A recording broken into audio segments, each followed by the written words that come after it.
तर नमस्कार मित्रांनो, मी आहे आनंद बनसोडे. तर आपल्या जे सेट परीक्षेची महामॅरेथॉन आहे त्या महामॅरेथॉनमध्ये आपलं स्वागत आहे. तर आज आपला महामॅरेथॉनचा जो आहे तो भाग नंबर आहे आपला 6. तर भाग नंबर आहे आपला 6. त्याच्यामध्ये जो आपण पेपर 1मधली मॅरेथॉन सिरीज केलेली आहे त्यातला 6व्या भागामधला आज जो आहे तो हायर एज्युकेशन या टॉपिकविषयी आपण शिकणार आहोत. हायर एज्युकेशन म्हणजेच उच्च शिक्षण प्रणाली, याच्याबद्दल आपण सर्व या लेक्चर सिरीजमध्ये पाहणार आहोत. तर चला उशीर न करता सुरुवात करूया. तर पहिल्यांदा आपण सुरुवात करणार आहोत जे 2019पासून 2024पर्यंत कसे क्वेश्चन आले होते. 2019पासून 2024पर्यंत कोणत्या घटकावर क्वेश्चन आलेले आहेत ते क्वेश्चन बघणार आहोत. त्याच्यानंतर आपण बघणार आहोत टॉपिक झाल्याच्यानंतर क्वेश्चन पेपर जे PYQ आहेत त्याचं ॲनालिसिस करणार आहोत. तर उशीर न करता जरा लगेच आपण लेक्चरला सुरुवात करूया.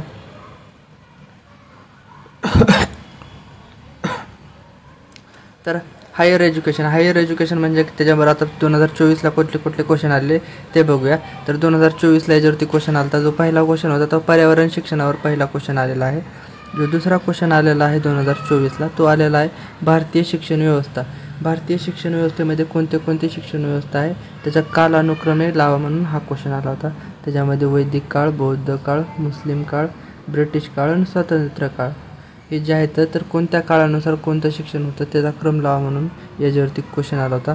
त्याच्यानंतर आहे पत्रव्यवहाराद्वारे शिक्षण, तर याच्यावरती क्वेश्चन आला होता. त्याच्यानंतर आहे मुक्त विद्यापीठाची स्थापना कधी झाली होती, याच्यावर म्हणजे मुक्त विद्यापीठावर क्वेश्चन आहे. तर ते जे होता तो पहिलं मुक्त विद्यापीठ 1969ला मिल्टन केनीस यांनी इंग्लंडमध्ये स्थापन केलं होतं. आणि शिक्षणाच्या पद्धती कोणत्या आहेत ते विचारलं. त्याच्यामध्ये मदरसा ही एक आहे. आणखी दुसऱ्या बाकीच्या पद्धती आहेत त्या आपण नंतर सिरीजमध्ये आपल्या बघणारच आहोत. त्याच्यानंतर आपण बघणार आहोत 2023चा क्वेश्चन पेपर. त्याच्यामध्ये अवका इथं आणखी उच्च शिक्षण संस्था विचारलं. इथं मदरसा 2024ला बी याच्यावरती क्वेश्चन आला आणि 2023ला बी क्वेश्चन आहे. त्याच्यामध्ये आणखी कोणत्या शाळा असतात तर मक्तब असतं, खाजगाया असतं आणि अरबी स्कूल असतं. त्याच्याविषयी आपण सविस्तर माहिती बघणार आहोत नंतर. त्याच्यानंतर रुसा ही योजना आहे. तर याच्यामध्ये काही योजना आहेत ते पण बघणार आहोत. त्याच्यामध्ये रुसा ही योजना याच्यावरती क्वेश्चन आला होता. त्याच्यानंतर पर्यावरणशास्त्र, पर्यावरणाच्या अभ्यासासाठी कशासाठी असतं तर पर्यावरणशास्त्रावर अभ्यास आहे. 2024ला पहिलाच क्वेश्चन पर्यावरणावरच होता. त्याच्यानंतर आहे इंडक्शन कोर्स कशासाठी आहे तर अध्यापनाची तयारी करण्यासाठी इंडक्शन कोर्स आहे. ते पण आपण या लेक्चर सिरीजमध्ये बघणार आहे. आणि स्वयं हा तर आतापर्यंत प्रत्येक वर्षी क्वेश्चन विचारलेला आहे आणि प्रत्येक चॅप्टरमध्ये स्वयं येतो आहे. पहिला चॅप्टर होता त्याच्यामध्ये स्वयं आहे. ICT होता तर ICTमध्ये स्वयं आहे. त्याच्यानंतर आता हायर एज्युकेशन आहे तर हायर एज्युकेशनमध्ये बी स्वयंवर क्वेश्चन विचारले आहेत. त्याच्यामुळे हे जरा परफेक्टच करून ठेवा. त्यानंतर 2021चा क्वेश्चन पेपर बघूया. त्याच्यामध्ये जो पहिला क्वेश्चन आला होता तो तक्षशिला म्हणजे जे बौद्ध काळामध्ये जे विद्यापीठ स्थापन झाली होती त्याच्यावर तक्षशिलेवरती क्वेश्चन आला होता. कोणते विद्यापीठं त्यांचे कार्य काय आहेत काय नाही ते आपण सर्व नोट्समध्ये प्रोव्हाइड केलेलं आहे. ते नेक्स्ट आपण बघणारच आहोत आता.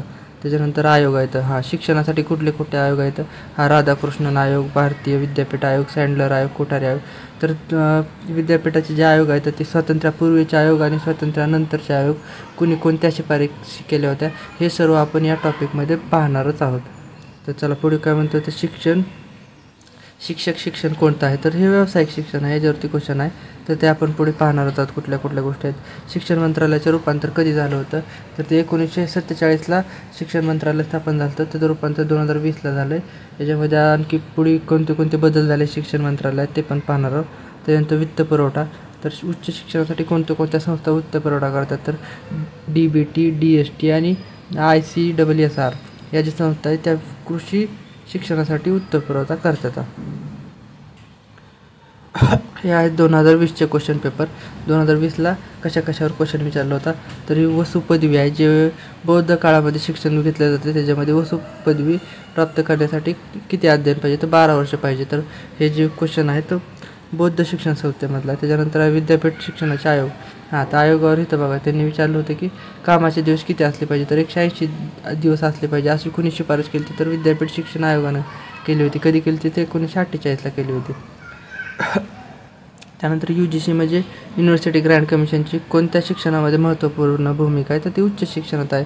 माध्यमिक प्राथमिक शिक्षणापेक्षा उच्च शिक्षणासाठी UGC महत्त्वपूर्ण भूमिका घेते. त्याच्यानंतर जे आहे तर राष्ट्रीय पर्यावरणविषयक अभियांत्रिकी संशोधन संस्था कुठं आहे, तर ती नागपूरला आहे.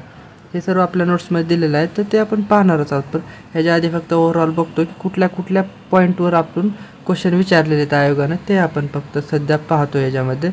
तर ह्याच्यामध्ये काय, सर्वोच्च न्यायालय 1991ला, तर त्याचं काय, पर्यावरण अभ्यास अनिवार्य आहे. सर्वोच्च न्यायालयाने 1991च्या खटल्यामध्ये सांगितले की पर्यावरण अभ्यास अनिवार्य आहे. तर त्याच्यानंतर आपण 2019चा क्वेश्चन बघणार आहोत. तर 19मध्ये काय होतं, तांत्रिक आणि वैज्ञानिक शिक्षण म्हणजे बुद्धिस्ट शिक्षण प्रणालीचा हा एक भाग आहे, तांत्रिक आणि वैज्ञानिक शिक्षण. तर काही आणखी UGCवर क्वेश्चन आला बघा. UGCने प्रसिद्ध केलेल्या यादी सर्वात जास्त विद्यापीठे कधी कुणाचे आहेत, तर सध्या ते सर्वात जास्त विद्यापीठे राजस्थानचे आहेत. हे जो आहे क्वेश्चन आता तो करंट रिलेटेड आहे, कारण की सध्याच्याला जे आहेत सध्याच्याला UPमध्ये सर्वात जास्त विद्यापीठ आहेत.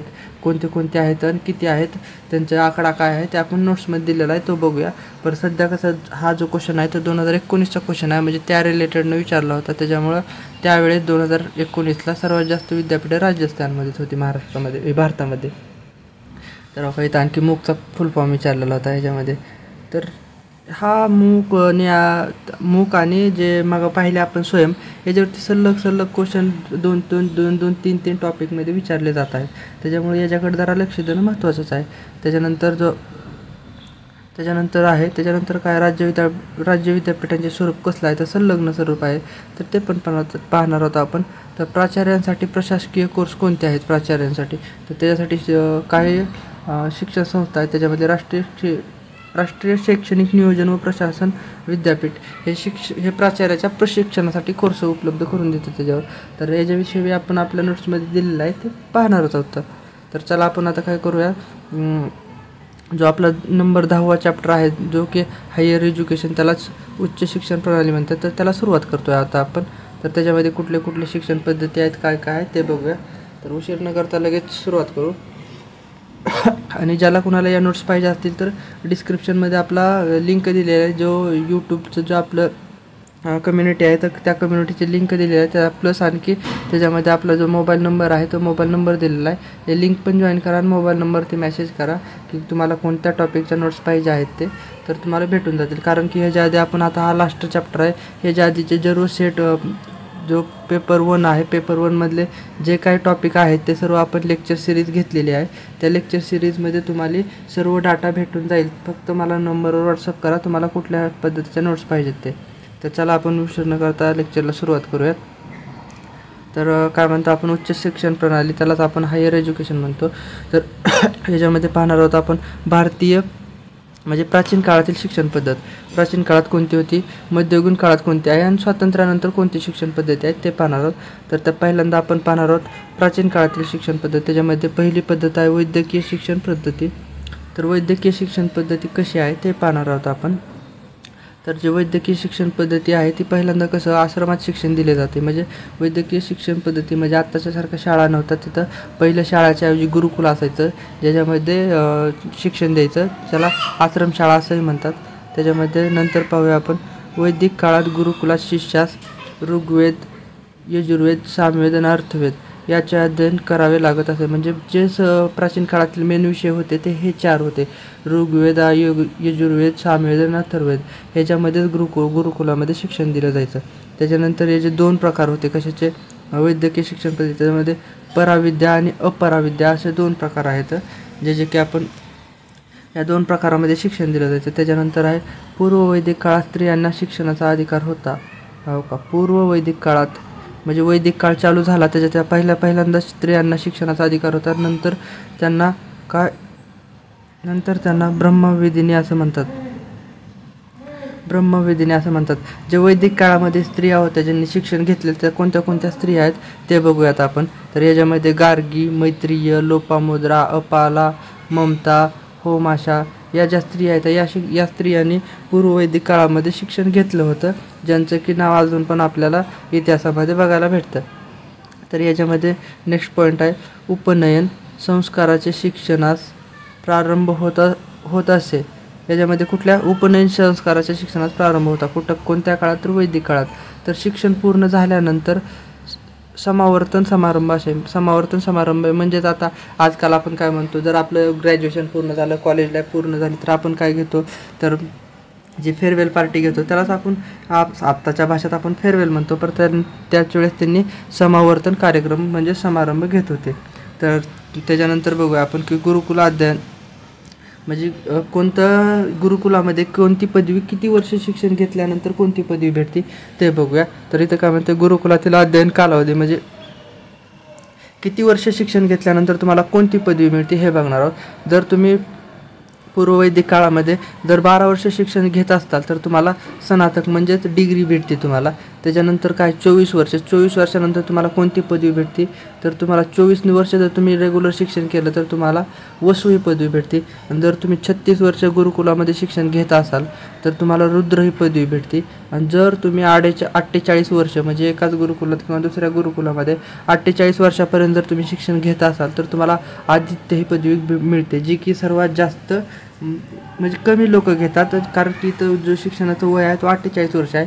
आदित्य पदवी घेतल्यानंतर जे कुलगुरू आहेत म्हणजे तिथले शिकवणारे त्यांच्या लेवलचे तुम्ही पात्रता घेतली जाते. कधी, तर आदित्य पदवी प्राप्त केल्यावर 48 वर्षानंतर. तर त्याच्यानंतर बघूया आपण वैदिक काळातील प्रसिद्ध विद्यापीठे. तर वैदिक काळामध्ये कोणती कोणती प्रसिद्ध विद्यापीठे होते ते बघणार आहोत आपण. तर त्याच्यामधलं एक जे आहे ते तक्षशिला विद्यापीठ आहे. कधीचं, तर वैदिक काळातील तक्षशिला विद्यापीठ आहे, जे की कधी स्थापन झालं होतं, इसवी पूर्व 800 ते इसवी पूर्व 400 या काळामध्ये हे तक्षशिला विद्यापीठ होतं. तर त्याच्यामध्ये कोणतं शिक्षण दिलं जायचं, काय काय आहे ते बघूया आपण आता. तर तक्षशिला विद्यापीठामध्ये वेदांत, व्याकरण, आयुर्वेद, 18 कला, युद्धशाळा, शेती, व्यापार, शिल्पकला, राज्यशास्त्र या विषयाचे शिक्षण दिलं जायचं. तर हे बघा, आता तक्षशिलेमध्ये कोणत्या कोणत्या विषयाचं शिक्षण दिले जायचे, तर त्याच्यामध्ये आहे वेदांत आहे, व्याकरण आहे, आयुर्वेद आहे, 18 कला आहेत, युद्धशाळा. सर्वात महत्त्वाचं म्हणजे तक्षशिला जे आहे ते युद्धशाळेसाठी फेमस आहे. त्याच्यानंतर आहे शेती, व्यापार, शिल्पकला आणि राज्यशास्त्र या विषयाचे शिक्षण तक्षशिलेमध्ये दिले जायचे. त्याच्यानंतरचा पॉईंट काय बघायचं, तर तक्षशिला वैद्यक व युद्धकला. आत्ता सांगितलं होतं तुम्हाला की युद्धकलेमध्ये फेमस आहे. तर वैद्यक, युद्धकला व स्थापत्य या 3 विषयांसाठी अतिशय प्रसिद्ध आहे. हे 3 विषयासाठी प्रसिद्ध आहे. कोणत्या कोणत्या ह्याच्यावरती क्वेश्चन विचारला जाऊ शकतो, तर कोणत्या कोणत्या आहेत, तर वैद्यक, युद्धकला आणि स्थापत्य ह्याच्यासाठी हे तक्षशिला विद्यापीठ अतिशय प्रसिद्ध आहे. त्याच्यानंतर काय, ग्रीक शिल्पकलेचा अभ्यास करून गौतम बुद्धाचे शिल्पे बनवले आहेत. तर तक्षशिला विद्यापीठामध्येच ग्रीक शिल्पकलेचा अभ्यास करून गौतम बुद्धाची शिल्प बनवली जात होती त्या काळामध्ये. त्याच्यानंतर बघणार आपण आता काशी विद्यापीठ. काशी विद्यापीठ जे की बनारसमध्ये आहे त्यालाच काशी विद्यापीठ असं म्हणतात. तर हे कसलं विद्यापीठ आहे, हे संस्कृत अध्ययन आहे, ज्यामध्ये दुसऱ्या भाषेचं शिक्षण घेतलं जात नव्हतं, फक्त संस्कृताचं शिक्षण दिलं जायचं. कशामध्ये, तर काशी विद्यापीठ आहे. याच्यामध्ये 30 बुद्ध विहार आहेत व 100 हिंदूंची विद्यालये आहेत, जे की ह्युएन यांचे प्रवास वर्णन आहे. म्हणजे ह्युएन हा एक इतिहासकार आहे जो की भारतामध्ये आला होता. त्यानं सांगितलं की काशी विद्यापीठामध्ये 30 बौद्ध विहार आहेत आणि 100 हिंदूची देवालय आहेत, असं ह्युएन सांगितलेलं आहे त्यांच्या वर्णनामध्ये. तर याच्यामध्ये पुढेचा पॉईंट बघूया आपण. तर वेदांशिवाय अनेक कलांचे शिक्षण, वेदांशिवाय अनेक दुसऱ्या कलांचे शिक्षण दिलं जातं, ज्याच्यामध्ये बिंबिसार राजाने शिक्षणाला मदत केली. जे तक्षशिला आहे याच्यामध्ये शिक्षणाला बिंबिसार राजा जो होता त्यानं मदत केलेली आहे. त्याच्यानंतर जैन व बौद्ध व्यापाऱ्यांनी काशीला समृद्धी प्राप्त करून दिली.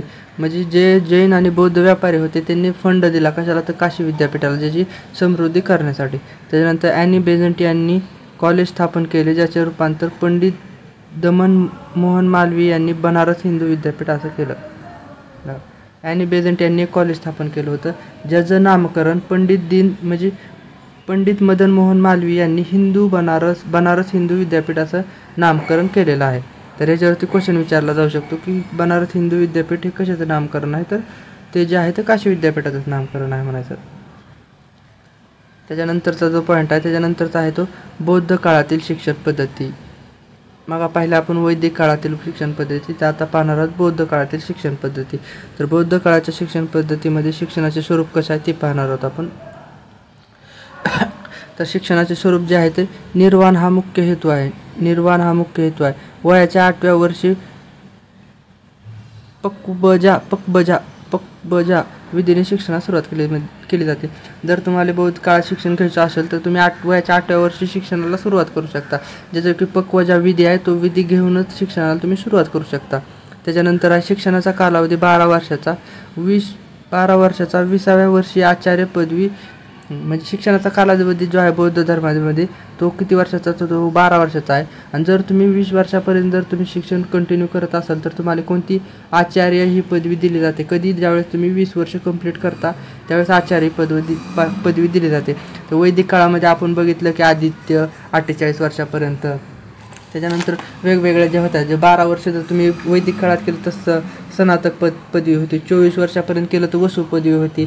36 वर्षापर्यंत केलं तर रुद्र पदवी होती. आणि 48 वर्षापर्यंत केलं तर आदित्य पदवी मिळत होती. तसं बौद्ध शिक्षण पद्धतीमध्ये तुम्ही फक्त 12 वर्षाचा कालावधी घेतला, 12 वर्षाला सुरुवात केली आणि जर 20व्या वर्षापर्यंत तुम्ही शिक्षण घेतलं तर कोणती आचार्य पदवी प्राप्त होते. त्याच्यानंतर तांत्रिक व वैज्ञानिक शिक्षण दिले जाते. याच्यावरती क्वेश्चन आहे बघा. मग बघितलं आपण की बौद्ध काळात कोणते शिक्षण दिले जाते जास्त करून, तर तांत्रिक व वैज्ञानिक शिक्षण बौद्ध काळात दिले जाते. त्याच्यानंतर बघूया आपण बौद्ध काळातील शिक्षणाचे स्तर कसे आहेत. तर प्राथमिक शिक्षण हे कधी 6 महिन्यापर्यंतच असतं. प्राथमिक शिक्षण ज्याला काय म्हणते सिद्धुरस्तु बालपोती, याच्यापासून सुरुवात केली जाते. त्याच्यामध्ये या शिक्षणामध्ये कशाचा समावेश होतो, तर त्याच्यामध्ये वाचन आणि लेखनाचे ज्ञान मिळवले जाते. कधी, ते प्राथमिक शिक्षणामध्ये. त्याच्यानंतर आहे उच्च शिक्षण. उच्च शिक्षणामध्ये काय काय घटक आहेत, कोणत्या उच्च शिक्षणामध्ये अभ्यास करावा लागतो तर ते बघूया. तर उच्च शिक्षणामध्ये पहिल्यांदा गौतम बुद्धांच्या ग्रंथाचा अभ्यास केला जातो. कशाचा, तर गौतम बुद्धाचे जे काही ग्रंथ आहेत त्यांचा अभ्यास कुठल्या शिक्षणात केला जातो असा क्वेश्चन विचारला जाऊ शकतो. तर तो जो आहे तो उच्च शिक्षणामध्ये केला जातो. त्याच्यानंतर आहे पाली भाषेतून शिक्षण. त्याच्यानंतर अध्यापनाच्या वैविध्यपूर्ण पद्धती आणि बौद्ध मठांचे विद्यापीठात रूपांतर. बौद्ध जे मठ आहे त्याचे विद्यापीठामध्ये रूपांतर कधी झालं तर ते उच्च शिक्षण पद्धतीमध्ये झालं. त्याच्यानंतर लोकशाही तत्वावर चालणाऱ्या शिक्षण संस्था. ज्या बौद्ध काळातील शिक्षण संस्था होत्या त्या कुठल्या राजाच्या वगैरे कशाच्या ह्याच्यावर नव्हत्या, तर ते कशावर चालत होत्या, ते चालत होत्या लोकशाही तत्वावर. त्याच्यानंतर स्त्री शिक्षण. स्त्रियांना शिक्षणाची संधी. स्त्रियांना हवं काही तर बौद्ध काळामध्ये पण स्त्रियांना शिक्षणाची संधी होती. आणि वैदिक काळामध्ये कधी होती, पूर्व वैदिक काळामध्ये स्त्रियांना शिक्षणाची संधी होती. आणि इथं स्त्रियांना बौद्ध धर्मामध्ये स्त्रियांना शिक्षणाची संधी आहे. ज्यामध्ये सुमका भिक्षुनी समाज जागृतीवर व्याख्याने. जे सुमका आणि भिक्षुनी आहेत हे काय करायचे, समाज जागृतीवर व्याख्याने द्यायचे. काही स्त्रियांना काही स्त्रिया कवित्री आणि लेखिका झाल्या. त्याच्यामध्ये तर आपण मागं पाहिलं होतं की ज्या वैदिक काळातील स्त्रिया आहेत ज्याच्यामध्ये गार्गी, मैत्रीय, लोपामुद्रा, अपाला, ममता, होमाशा ह्या ज्या स्त्रिया आहेत ह्या स्त्रिया कधीच्या आहेत तर वैदिक काळातील आहेत. याच्यावर पण क्वेश्चन विचारला जाऊ शकतो की वैदिक काळातील कोणत्या स्त्रियांना शिक्षण भेटले आणि बौद्ध काळातील कोणत्या स्त्रियांना. तर बौद्ध काळात जे सुमका आहे ही सुमका भिक्षुणी आहे आणि ज्या वैदिक काळातील होत्या त्या आता सांगितलेल्याच आहेत तुम्हाला. त्याच्यानंतर आहे विहारातील जीवन. तर विहारात कसं जीवन होतं त्याच्याविषयी आपण जाणून घेऊया.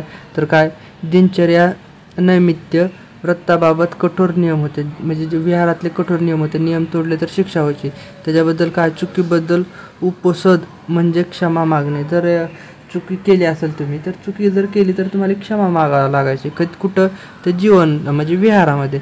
तर अध्ययन, मनन आणि चिंतन. तर विहारातलं शिक्षण कसं होतं तर जे अध्ययन आहे ते चिंतन आणि मनन, फक्त चिंतन करायचं, मनन करायचं, पाठांतर करायचं याच्यावरती भर होता कुठल्या शिक्षणात, विहारातील शिक्षणामध्ये. त्याच्यानंतर बघूया आता की बौद्ध काळात कोणते विद्यापीठ स्थापन झाले. तर बौद्ध काळात जे विद्यापीठ स्थापन झाले ते पाहणार आहोत आपण आता. तर त्याच्यामध्ये पहिलं विद्यापीठ जे आहे तर पहिलं विद्यापीठ आहे नालंदा विद्यापीठ. तर नालंदा विद्यापीठाबद्दल आपण थोडी माहिती बघूया. न अलमदा म्हणजे सतत ज्ञान देणारे विद्यापीठ. तर नालंदा विद्यापीठाला न अलमदा म्हणून ओळखलं जातं. याच्यावरती क्वेश्चन विचारला जाऊ शकतो की नालंदा विद्यापीठाला काय म्हणून ओळखलं जातं. तर नालंदा विद्यापीठाला न अलमदा म्हणून ओळखलं जाऊ शकतं. त्याच्यानंतर आहे 5व्या शतकात कुमारगुप्ताने. तर नालंदा विद्यापीठाची स्थापना कोणी केली, तर नालंदा विद्यापीठाची स्थापना कुमारगुप्तानं केलेली आहे.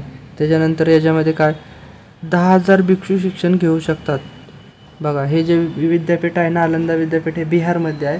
हे जिथं की सध्या पण किती म्हणजे त्यावेळेस किती भिक्षू शिक्षण घेऊ शकत होते, तर ॲट अ टाईम एका वेळेस 10,000 भिक्षू शिक्षण घेत होते त्यावेळेस तिथं.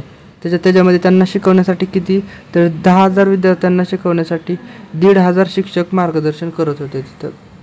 तर त्याच्यानंतर काय, लोकशाही प्रधान वातावरण होतं, जिथं कुठल्या राजाचा वगैरे कुणाचं वर्चस्व नव्हतं, लोकशाही प्रधान वातावरण होतं. विशाल असे ग्रंथालय, म्हणजे जर तुम्हाला अभ्यास करायचा असेल तर तिथं कसं होतं, तर ग्रंथालय असं भरपूर प्रमाणात ग्रंथालय उपलब्ध होतं. तर त्याच्यानंतर आहे विद्यापीठात प्रवेश घेऊ इच्छिणाऱ्या विद्यार्थ्याची द्वारपंडिताकडून चाचणी केली जाते. म्हणजे आत्ताच्या ज्या एक्झाम असतात, ज्या एक्झामसाठी आता आपण काय देतो, CET देतो की टेस्ट आपली जी CET असते कशासाठी, तर क्वालिफाय करण्यासाठी. तर त्यावेळेस काय करायचे, द्वारपंडिताकडून चाचणी घ्यायची, तेव्हाच तुमचं त्या विद्यापीठामध्ये नालंदा विद्यापीठामध्ये तुमचं ॲडमिशन होत होतं, म्हणजेच प्रवेश मिळत होता. त्याच्यानंतर मठाध्याची निवड लोकशाही पद्धतीने केली जायची. म्हणजे आता त्या नालंदा विद्यापीठ विविध मठ होते, मग त्या जे मठाचा अध्यक्ष आहे त्याची निवड जी आहे ती लोकशाही पद्धतीने केली जायची. असं तक्षशिला म्हणजे नालंदा विद्यापीठामध्ये होत होतं. त्याच्यानंतरचं नेक्स्ट विद्यापीठ जे दुसरं विद्यापीठ आहे ते आहे विक्रमशिला विद्यापीठ. बौद्ध काळात कोणती विद्यापीठे स्थापन झाली, खालीलपैकी कोणती विद्यापीठे स्थापन झाली असा प्रश्न विचारला जाऊ शकतो. त्याच्यामध्ये नालंदा, विक्रमशिला, तक्षशिला, काशी कोणतं विद्यापीठ आहे, तर त्याच्यामध्ये बौद्ध काळात फक्त 2च विद्यापीठे स्थापन झाली, जे की एक नालंदा आणि दुसरं आहे विक्रमशिला. हे 2 विद्यापीठे कोणत्या काळात, तर बौद्ध काळामध्ये स्थापन झाली. तर चला या ज्या विक्रमशिला विद्यापीठाबद्दल आपण थोडंफार जाणून घेऊया. तर काय म्हणतंय, पालराजा धर्मपाल यांनी स्थापना केली. धर्मशिला विद्यापीठाची स्थापना कोणत्या शतकात आणि कोणी केली, तर 8व्या शतकामध्ये पालराजा धर्मपाल यांनी विक्रमशिला विद्यापीठाची स्थापना केली. तर ते कुठं केली ते बघूया आपण आता. तर गंगा नदीच्या किनारी बिहारमधील पारघाट टेकडीवर. कुठं, तर गंगा नदीच्या किनाऱ्यावर. कुठं, बिहारमधील कोणत्या टेकडीवर, तर पाथरघाट या टेकडीवर स्थापना केली. याच्यामध्ये किती विद्यापीठे, 6 महाविद्यालय आणि 108 आचार्य म्हणजेच 108 प्राध्यापक होते. किती विद्यालये स्थापन, तर विक्रमशिला विद्यापीठामध्ये किती महाविद्यालये स्थापन केली होती, तर 6 विद्यालये स्थापन केली व 108 आचार्य होती.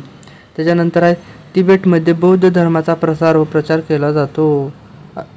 त्याच्यानंतर काय आहे, आचार्य रत्नवज्र आणि रत्नकीर्ती, रत्नकार शांती आणि प्रभाकरमती अतिश हे जे आहेत हे त्या काळातले मेन आचार्य होते. हे मेन 4 आचार्य आहेत. कोणते कोणते होते 4 आचार्य, एक आहे रत्नवज्र, दुसरा आहे रत्नकीर्ती, तिसरा आहे रत्नकार शांती आणि चौथा जो आहे प्रभाकरमती अतिश. हे 4 आचार्य त्यावेळेस म्हणजे उच्च मानले जायचे. त्याच्यानंतर जो आहे त्याच्यानंतरचा पॉईंट आहे, बख्तियार खिल्जीच्या आक्रमणाने या विद्यापीठाचं नुकसान केलं. याच्यावरती क्वेश्चन विचारला जाऊ शकतो की विक्रमशिला जो विद्यापीठ आहे, विक्रमशिला विद्यापीठाचे नुकसान कोणत्या मुघल बादशहानं केलं, तर तो जो होता तो बख्तियार खिल्जीनं आक्रमण केलं आणि विक्रमशिला विद्यापीठ आहे ते उद्ध्वस्त केलं. तर याच्यानंतर आपण नेक्स्ट पॉईंट बघूया. नेक्स्ट पॉईंट काय, मध्ययुगीन काळातील शिक्षण. मध्ययुगीन काळातील शिक्षण, तर त्याच्यामध्ये कधी मध्ययुगीन काळातलं शिक्षण हे 1206 ते 1858 या काळामध्ये मध्ययुगीन काळातलं शिक्षण दिलं गेलं. तर ते बघूया त्याच्यामध्ये कसं शिक्षण होतं. त्याच्यामध्ये पहिल्यांदा मुघल काळातील शिक्षणाचे स्वरूप. मुघल काळात शिक्षणाचे स्वरूप कसं होतं, तर त्याच्यामध्ये 2 प्रकार होते शिक्षणाचे, एक म्हणजे प्राथमिक शिक्षण आणि दुसरं उच्च शिक्षण.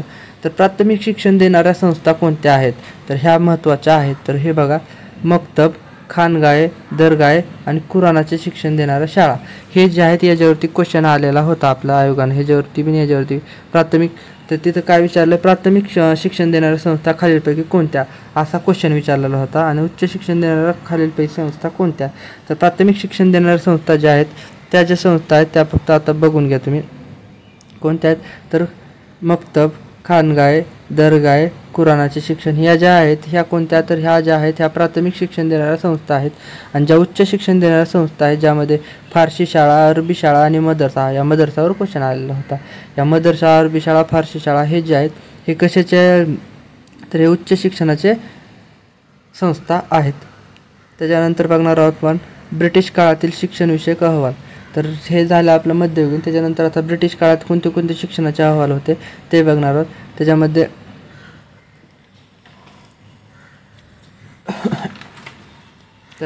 बघणार आहोत इसवी सन 1818चा चार्टर ॲक्ट आहे. त्याच्यानंतर आहे आंग्ल पाश्चात्य विवाद. त्याच्यानंतर मॅकॅलोचा पादरचा सिद्धांत 1835चा. त्याच्यानंतर ऊटचा खलिता याच्यापासून शिक्षणाला जास्त म्हणजे भारतीय शिक्षणाला जास्तच वळण आलं. कोणत्या तो ऊटचा खलिता कधीचा 1854. त्याच्यानंतर आहे हंटर आयोग 1882ला. त्याच्यानंतर भारतीय विद्यापीठ आयोग कधीचा 1902चा भारतीय विद्यापीठ आयोग. त्याच्यानंतर कलकत्ता विद्यापीठ आयोग 1917. त्याला सँडलर आयोग असं म्हणतात. सँडलर आयोग कोणत्या विद्यापीठाला म्हणलं जातं तर कलकत्ता विद्यापीठाला सँडलर आयोग असे म्हटलं जातं. त्यानंतर मॉन्टेगू चॅम्सफोर्ड सुधारणा. त्याच्यानंतर हर्टॉग कमिटी 1929ची. राष्ट्रीय शिक्षण चळवळ आणि सार्जंट अहवाल कधीचा 1944चा. तर याच्यावरती क्वेश्चन असा विचारला जाऊ शकतो तर ब्रिटिश काळातील जे अहवाल आहे तर त्यांचा चढत्या किंवा योग्य कालानुक्रम लावा. तर पहिल्यांदा कोणता झाला होता, त्याच्यानंतर कोणता, सेकंड नंबर, थर्ड नंबर याच्याविषयी असा उतरता क्रम किंवा चढत्या क्रमानं लावा म्हणून क्वेश्चन विचारला जाऊ शकतो. याच्यावरती तेवढं काही जास्त डीपमध्ये विचारलं जाऊ शकत नाही. तर ज्याला कोणाला नोट्स पाहिजे असतील याच्या तर त्याने आपल्या डिस्क्रिप्शनमध्ये नंबर दिलेला आहे त्याच्यावरती व्हॉट्सअपला मला मेसेज करा MH सेट म्हणून आणि MH सेट आणि कोणत्या तुम्हाला नोट्स पाहिजे ते सांगा, ते तुम्हाला प्रोव्हाइड केल्या जातील. तर हे लेक्चर आहे ते शेवटपर्यंत बघा, कारण की आपण जे आहे कंटेंट तो आपण कंटेंट एकदम एक्झाम ओरिएंटेडच देतात. जर तुम्ही स्किप करत असाल तर तुम्हाला काही गोष्टी समजणार नाही. त्याच्यामुळं जे व्हिडिओ आहे ते शेवटपर्यंत बघा. ज्यांना कुणालाही मागील लेक्चर बघायचे असतील जे की आपण सर्व टॉपिक वाईज लेक्चर सिरीज घेतलेली आहे त्यांनी आपल्या डिस्क्रिप्शनमध्ये गेलं की तिथं व्हिडिओच्या लिंक आहेत, तिथं जाऊन आपण बघू शकता. तर चला आपण नेक्स्ट पॉईंटला सुरुवात करतो. काय म्हणते, स्वातंत्र्यानंतरचे भारतीय शिक्षणविषयक आयोग कोणते आहेत विचारले. जे आता आपण पाहिले होते तो ब्रिटिश काळातील शिक्षण आयोग होते आणि आता आहेत हे स्वातंत्र्यानंतरचे आयोग. तर त्याच्यामध्ये राधाकृष्ण आयोग आहे जो की 1948 ते 1949ला स्थापन झाला होता. तर राधाकृष्ण आयोगालाच काय म्हटलं जातं तर विद्यापीठ शिक्षण आयोग म्हणून ओळखलं जातं. त्याच्यानंतर आहे मुरलियार आयोग, ज्याला की माध्यमिक शिक्षणाचा आहे. हा माध्यमिक शिक्षणाचा आयोग आहे ज्याची स्थापना 1952 ते 53 रोजी झालेली होती. त्याच्यानंतर आहे भारतीय शिक्षण आयोग. कोठारी आयोग ह्याच्यावरती क्वेश्चन विचारला होता मागास बघा की भारतीय शिक्षण आयोग कधी स्थापन झाला होता. 1964 ते 66ला स्थापन झाला होता. त्याच्यानंतर पहिले राष्ट्रीय शैक्षणिक धोरण कधीचे आहे तर 1948चे आहे पहिले राष्ट्रीय शिक्षण धोरण. त्याच्यानंतर दुसरे राष्ट्रीय शैक्षणिक धोरण कधीचं आहे तर 1986चं आहे. आणि तिसरं राष्ट्रीय शैक्षणिक धोरण 2020ला चालू झालेलं आहे. आणि हे जे आहे ते 2026पासून लागू होणार आहे.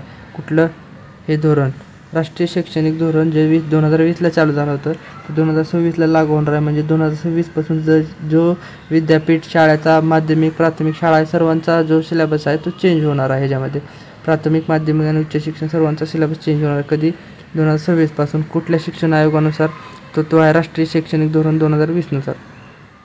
तर आता इथं बघूया आपण की राष्ट्रीय ज्ञान आयोग 2005ला स्थापन झाला. त्याच्यानंतर यशपाल समिती 2008ला स्थापन झाली होती. राष्ट्रीय यशपाल समिती 2008 आणि राष्ट्रीय शैक्षणिक धोरण 2020ला, जे की सर्वात शेवटी जर कुठला असेल तर राष्ट्रीय शैक्षणिक धोरण 2020 आहे. त्याच्यानंतर बघूया आपण उच्च शिक्षणातील विविध संस्था आणि धोरण. ह्या संस्थावर क्वेश्चन विचारलेले आहेत. कोणत्या कोणत्या संस्था आहेत आणि त्या संस्थेची काय धोरणे आहेत ते बघूया. तर पहिला जो आहे तो आहे मानव संसाधन विकास मंत्रालय. त्याला MHRD म्हणतात, म्हणजे ministry of human resource development. त्याच्यामध्ये आता काय काय घटक आहेत आणि कुठल्या कुठल्या शिक्षणामध्ये त्याचे काय योगदान आहे ते बघणार आहोत आपण. तर त्याच्यामध्ये 15 ऑगस्ट 1947ला शिक्षण मंत्रालय म्हणून याची स्थापना झाली होती. जे की 1957ला काय केलं, वैज्ञानिक संशोधन संलग्न म्हणजे वैज्ञानिक शिक्षण जे आहे याच्याशी संलग्न जोडलं. कधी तर 1957ला. आणि त्याच्यामध्येच पुण्याच्याला 2 विभाग तयार झाले. कधी तर 1958ला याच्यामध्ये 2 विभाग तयार झाले. ज्याच्यामध्ये पहिला विभाग आहे तो शिक्षण मंत्रालय आहे आणि दुसरा विभाग आहे तो वैज्ञानिक संशोधन मंत्रालय आहे. यातच पुन्हा दोघांचं एकत्र नामकरण केलं. कधी 26 सप्टेंबर 1985ला शिक्षण मंत्रालयाचे नामकरण झालं. कशाचे तर शिक्षण मंत्रालयाचं नामकरण काय म्हणून झालं तर मानव संसाधन विकास मंत्रालय म्हणून नाव झालं. तर याच्यावरती क्वेश्चन आलेला होता. मानव संसाधन विकासावर आयोगाचा क्वेश्चन आलेला आहे. तर ते कधी झालं होतं तर ते झालं होतं 26 सप्टेंबर 1985ला. शिक्षण मंत्रालयाचे नामकरण मानव संसाधन विकास मंत्रालय म्हणून करण्यात आलेलं आहे. त्याच्यानंतर शिक्षण हा समवर्ती सूचीतील विषय आहे. याच्यावरती क्वेश्चन येऊ शकतो. शिक्षण हा कोणत्या सूचीतील विषय आहे तर तो शिक्षण हा समवर्ती सूचीतील विषय आहे. तर जो MHRD म्हणजेच मानव संसाधन विकास आहे त्याचे कार्य काय ते कार्य बघूया आपण. तर हे कार्य काय तर केंद्रशासित प्रदेशातील शिक्षणासाठी अर्थ पुरवठा करणे. अर्थ म्हणजे वित्त पैसा पुरवठा करणे. कशासाठी? केंद्रशासित प्रदेशासाठी. त्याच्यानंतर UGC, AICTC, ANCTE आणि ANTET यांच्यावर नियंत्रण करणे. तर मग क्वेश्चन विचारला होता की वित्त पुरवठा करणाऱ्या संस्था कोणत्या. तर ह्या 4 ज्या संस्था आहेत या 4 संस्था वित्त पुरवठा करतात. याच्यावर नियंत्रण ठेवतं आहे कोण तर MHRD म्हणजेच मानव संसाधन विकास मंत्रालय याच्यावर नियंत्रण ठेवतं. त्याच्यानंतर मोफत व सक्तीच्या प्राथमिक शिक्षणासाठी राज्य सरकार व स्वयंसेवी संस्थांना अनुदान दिलं जातं. तर अनुदान देण्यासाठी कोणती संस्था आहे तर MHRD म्हणजेच मानव संसाधन विकास मंत्रालय. तर उच्च शिक्षणात, तांत्रिक शिक्षणात आणि विज्ञान शिक्षणात यांची गुणवत्ता वाढवणे हे याचं मुख्य उद्दिष्ट आहे MHRDचं.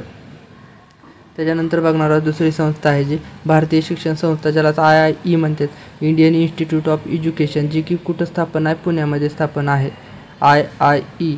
तर त्याच्याबद्दल आपण थोडीफार माहिती जाणून घेऊया. तर शिक्षण तज्ज्ञ JP नाईक यांनी 1948मध्ये मुंबई येथे स्थापन केली होती. पहिल्यांदा ही जी आहे ती मुंबई येथे स्थापन केली होती. कधी? 1948ला. त्याच्यानंतर स्थलांतर कधी झालं तर 1976मध्ये त्याचं स्थलांतर पुण्यामध्ये झालं. तर याला जो आहे JP नाईक हे जे शिक्षण तज्ज्ञ होतं यांना बाकीच्या बी काही सहकार्य केलं होतं. ते कोण कोण होते तर JK सईदेन आणि सय्यद नरुल्ला आणि सुलभा पानंदीकर यांनी यांना सहकार्य केलं होतं. कशासाठी? तर IIEला स्थापन करण्यासाठी. ते 1948ला मुंबईमध्ये स्थापन झाली. नंतर 1976ला ती पुण्यामध्ये स्थलांतर केलं. त्याच्यानंतर 1979 ते 1980मध्ये PROPEL हा कृती संशोधन प्रकल्प हाती घेतला. कुणी? तर IIEनं. त्याच्यानंतर MPhil व PhD अभ्यासक्रम सुरू केला. त्याच्यानंतर ही संस्था अनौपचारिक व प्रौढ शिक्षणाच्या दृष्टीने महत्त्वाची आहे. याच्यावरती क्वेश्चन विचारला जाऊ शकतो. बघा, टिंबटिंब ही संस्था अनौपचारिक व प्रौढ शिक्षणाच्या दृष्टीने महत्त्वाची असते. तर ती जी संस्था कोणती आहे तर ती आहे IIE म्हणजेच इंडियन इन्स्टिट्यूट ऑफ एज्युकेशन. तर त्याच्यानंतरची संस्था बघूया. तर तिसरी संस्था जी आहे ती आहे राष्ट्रीय शिक्षण परिषद. राष्ट्रीय शिक्षण परिषद म्हणजेच NCTE म्हणजे national council of teacher education, म्हणजे शिक्षकांना प्रशिक्षण देण्यासाठी ही संस्था आहे. तर ती कुठं स्थापन झाली होती, कधी स्थापन झाली आणि कोणी स्थापन केली ती हे बघूया आता आपण. तर कोठारी आयोगाच्या शिफारशीने. हे बघा, कोठारी आयोगाच्या शिफारशीने.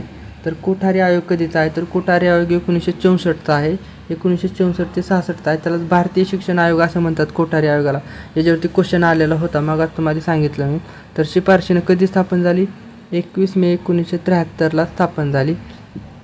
की ज्याच्यामध्ये शिक्षणाची गुणवत्ता वाढविणे व संस्थावर नियंत्रण करणे, म्हणजे जे शिक्षक आहेत त्या शिक्षकांना प्रशिक्षण देण्यासाठी ही संस्था स्थापन केली होती 1973ला.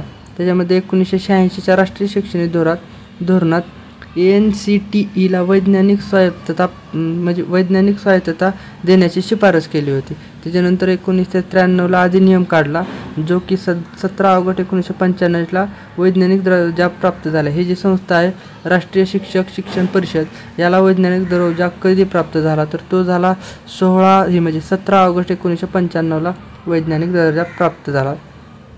तर या जे संस्था आहे या संस्थेचे मुख्यालय कुठं आहे तर याचं मुख्यालय जे आहे ते नवी दिल्लीला आहे. आणि त्याची 4 मुख्य कार्यालय आहेत. तर ती 4 कार्यालय कोणत्या राज्यामध्ये आहेत ते बघू. जे उत्तर क्षेत्रीय कार्यालय आहे ते जयपूर म्हणजेच राजस्थानमध्ये आहे. जे दक्षिण क्षेत्रीय कार्यालय आहे ते बंगळुरू म्हणजेच कर्नाटकमध्ये आहे. आणि जे पूर्व क्षेत्रीय कार्यालय आहे ते भुवनेश्वर म्हणजेच ओडिसा, ही ओडिशाची राजधानी भुवनेश्वर आहे तिथं आहे. आणि पश्चिम क्षेत्रीय कार्यालय जे आहे तर पश्चिम क्षेत्रीय कार्यालय भोपाळ म्हणजेच मध्य प्रदेशमध्ये आपल्याला बघायला भेटतं. त्याच्यानंतर जे आहे त्याच्यानंतर बघणार आहोत आपण नेक्स्ट जी संस्था आहे, नेक्स्ट संस्था कोणती आहे ते बघणार आहोत. तर नेक्स्ट संस्था जी आहे तर 4थ्या नंबरची राष्ट्रीय शिक्षण संशोधन व प्रशिक्षण परिषद म्हणजे NCERT. जे NCERT म्हणते त्याला राष्ट्रीय शिक्षण संशोधन प्रशिक्षण केंद्र म्हणतात, म्हणजे national council of educational research and training. हे जे आहे ज्याबद्दल आपण थोडी आता माहिती जाणून घेऊया. तर जी स्थापना कधी झाली तर 1 सप्टेंबर 1961ला स्थापना झाली. ज्याचं की मुख्यालय कुठं आहे तर दिल्लीमध्ये. NCERTचं मुख्यालय दिल्लीमध्ये आहे. याच्यावरती क्वेश्चन येऊ शकतो. त्याच्यानंतर राष्ट्रीय पातळीवर स्वायत्त संस्था आहे. कोणती स्वायत्त संस्था आहे? त्यानंतर शालेय शिक्षणासाठी संबंधित गुणवत्ता विकासाचे नियमन करणारी संस्था. कुठलं? शालेय शिक्षणावर गुणवत्ता विकसित व नियमन करणारी संस्था कोणती? तर ती NCERT आहे. तर NCERTची रचना कशी झाली ते पाहणार आहोत आपण. तर NCERTची संरचना 2 पद्धतीने झाली. एक सर्वसाधारण परिषद 2 आणि दुसरी आहे नियामक व कार्यकारी समिती. आता नियामक व कार्यकारी समितीमध्ये 3 समित्या होत्या. त्याच्यामध्ये एक आहे अर्थ समिती, 2 स्थापना समिती आणि तिसरी कार्यकारी समिती. मग हे जे आहे ते NCERTची संरचना आहे. ह्याच्यावरती क्वेश्चन विचारला जाऊ शकतो. तर त्याच्या उद्देशानं हा पॉईंट दिलेला आहे. तर त्याच्यानंतरचं जी संस्था आहे त्याच्याकडे जाऊया आपण. त्याच्यानंतरची संस्था आहे राष्ट्रीय शैक्षणिक नियोजन. राष्ट्रीय शैक्षणिक नियोजन व प्रशासक विद्यापीठ म्हणजे NUEP. याच्यावरती क्वेश्चन विचारलेला आहे. आणखी 4-5 संस्था आहेत, कारण की कसं आहे संस्थेवर हायर एज्युकेशनला जास्तच क्वेश्चन विचारलेले आहेत. त्याच्यामुळं या संस्था थोड्या डीपमध्ये घेतलेल्या आहेत मी, कारण की कसं आहे तुमचा जे क्वेश्चनचा मार्क आहेत ना ते मार्क जाऊन याच्यासाठी आपण हे क्वेश्चन घेतले आहेत. तर न्यू पॉवर क्वेश्चन विचारलेला आहे. त्यालाच काय म्हणतात? National university of educational planning and administration. तर त्याच्यामध्ये काय काय आहे, कशी स्थापना झाली, काय काय त्याच्यामध्ये घटक आहेत ते बघूया. तर याच्यामध्ये शैक्षणिक प्रशासन व नियोजनविषयक मार्गदर्शन करणारी संस्था म्हणजेच न्यूपा आहे. 1962मध्ये युनेस्कोने शैक्षणिक नियोजनासाठी एक आशियाई शैक्षणिक केंद्राची दिल्ली येथे स्थापना. न्यूपाची स्थापना कुठं केली तर दिल्ली येथे केली. कुणाच्या शिफारशीनुसार? तर 1962ला युनेच्या शैक्षणिक नियोजनासाठी केली. कशासाठी केली तर शैक्षणिक नियोजनासाठी न्यूपाची स्थापना केली. त्याच्यामध्ये 1965ला संस्थेचे नामकरण झाले. 1965ला न्यूपाचे नामकरण काय झालं? आशियाई शैक्षणिक नियोजन व प्रशासन संस्था. कुठली? आशियाई शैक्षणिक नियोजन व प्रशासन संस्था म्हणून नामकरण झालं. त्याच्यानंतर 1970ला शैक्षणिक नियोजनकर्ते व प्रशासनासाठी राष्ट्रीय स्टाफ कॉलेज असा विस्तार केला. त्याच्यानंतर 1979ला केंद्र शासनाने या संस्थेला राष्ट्रीय शैक्षणिक नियोजन व प्रशासन संस्था म्हणजेच NIEPA असं नाव केलं. याच्यावरती लक्ष द्या की कसं आहे, जर रूपांतर जास्त झाला त्याच्यामुळे असं 1 लायनरमध्ये देऊ शकतात की याचं रूपांतर हे झालं, त्याचं नामकरण नंतर ह्या वर्षी हे झालं. तर इथं 70ला काय झालं, तर 79ला काय झालं आणि 2006ला काय झालं हे विचारलं जाऊ शकतं. तर त्याच्यानंतर आहे अभिमत केंद्रीय विद्यापीठाचा दर्जा बहाल केला. कधी? 2006ला. त्यामुळे ही राष्ट्रीय शैक्षणिक नियोजन व प्रशासन विद्यापीठ म्हणून स्थापन झालं. तर विद्यापीठ म्हणून स्थापन झालं कधी तर न्यूपा म्हणून. हे 1979ला NIEPA नेपा म्हणून स्थापन झालं. तर त्याच्यानंतर NUEPA न्यूपा म्हणून कधी स्थापन झालं तर 2006ला झालं. त्याच्यानंतर प्राचार्यासाठी प्रशासकीय कोर्स आयोजित केले होते. कशामध्ये? तर न्यूपामध्ये प्राचार्यासाठी प्रशासकीय कोर्स आयोजित. ह्याच्यावरती क्वेश्चन आला होता बघा. प्राचार्यासाठी प्रशासकीय कोर्स कुठे आयोजित केला होता? कोणती संस्था आयोजित करते? तर ती आहे न्यूपा, ही संस्था आयोजित करते. जे आपल्याला 2000 कितीचा क्वेश्चन तरी आला होता ह्याच्यावरती. त्याच्यामुळे कसं ज्या संस्था आहेत ना या संस्था महत्त्वाच्याच आहेत.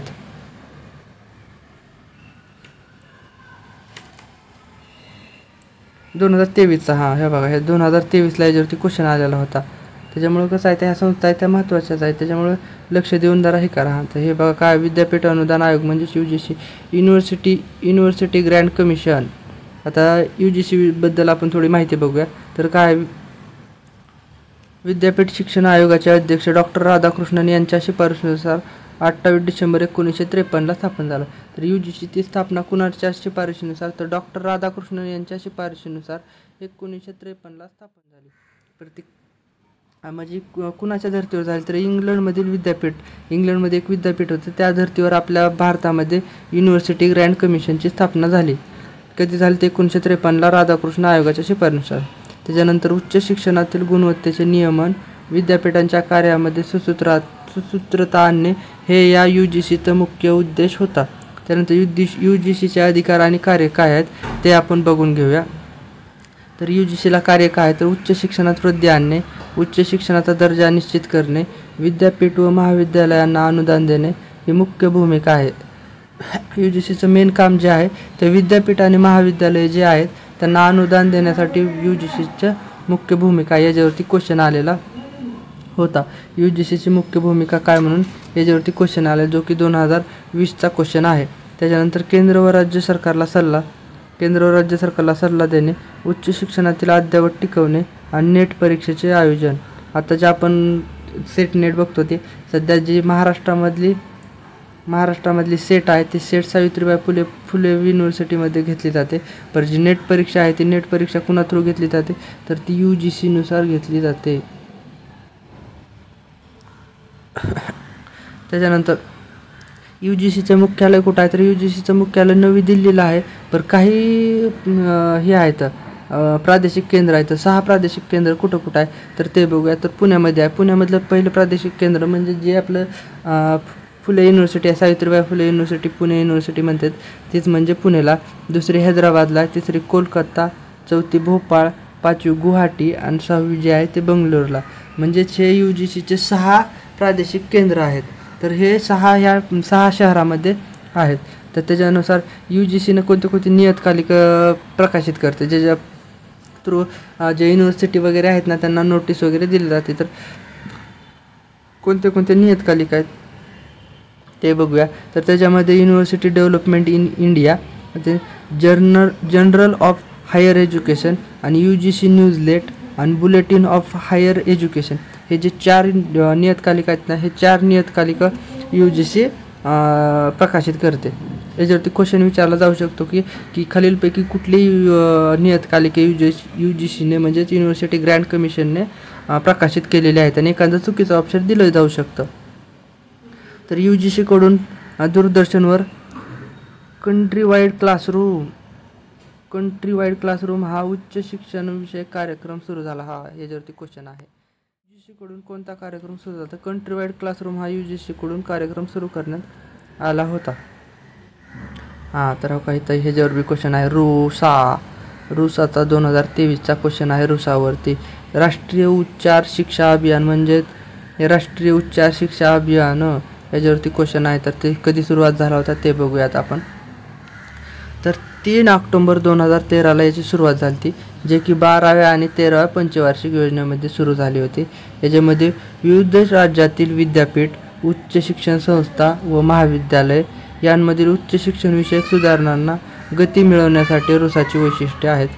तर या गती मिळवण्यासाठी रुसाची वैशिष्ट्ये आहेत, त्याच्यानंतर रुसाची आपण वैशिष्ट्ये बघणार आहोत.